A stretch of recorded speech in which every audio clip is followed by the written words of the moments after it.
Have you ever had a workout where you question your technique for the wrong reasons? You question your ability for the wrong reasons.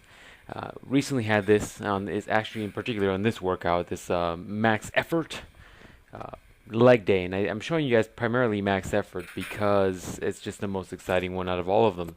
And here you're seeing essentially what my working weight was. I was working up to 2 sets of heavy doubles, then doing some back offsets, and then some, more back offsets, and then doing everybody's favorite workout, which is the pause work. And so I thought things were okay. I mean, if I'm looking at the technique here and now, I think for the most part it's good. It could always be better, and I think that that's just something you learn along the way. Things can always be better, and it seemed like I am having some sticking points, but progression and part of learning is experiencing those things and then taking the time to adapt to them. And so look at this angle. What up? So, for the most part, this workout was going well, and I was fairly confident with my ability, and I was actually very happy that I was able to get those top end sets because I'm working with sub-maximal weights at this point with this progression, this phasing of my progression, and pretty happy about it. Here is one of the back offsets, and the goal was 3, as you could tell, and I will, spoil it for you within these next 3 seconds. I got the 3.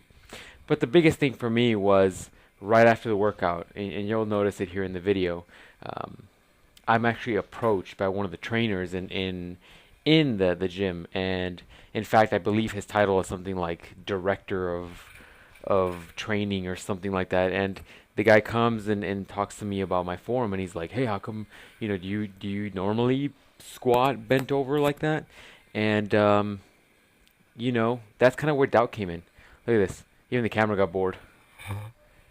So then it kind of got in my head, and then it definitely turned into something where I was looking at it, and I really couldn't wait to get home and look at this footage to really analyze and look at myself. And after really looking at the technique, although it is not perfect, I believe it's pretty damn good in consideration to my progression and how I'm working with very high percentages when you're talking about the 1 rep max. And so I'm pretty happy about that.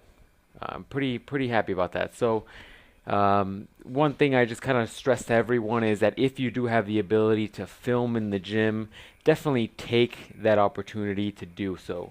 Anybody can throw in your phone on a bench, or throw your phone on a rack or whatever, and allow you to see your technique, because then otherwise, if I didn't have this would be screwing with my head till this day. So pretty happy with it. And just in order to reiterate my technique, I'll show you guys here a pause squat.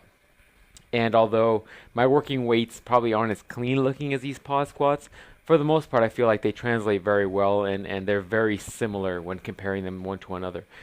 Looking at bar path, it's very close to where it needs to be as far as in the positioning of the foot. My depth is pretty good, surprisingly, even though I have very tight hips. And if you look at what was the other point I was really looking at? Oh, looking at my angle, I like it. So just questions, post down below if you ever had this experience. See you guys next time.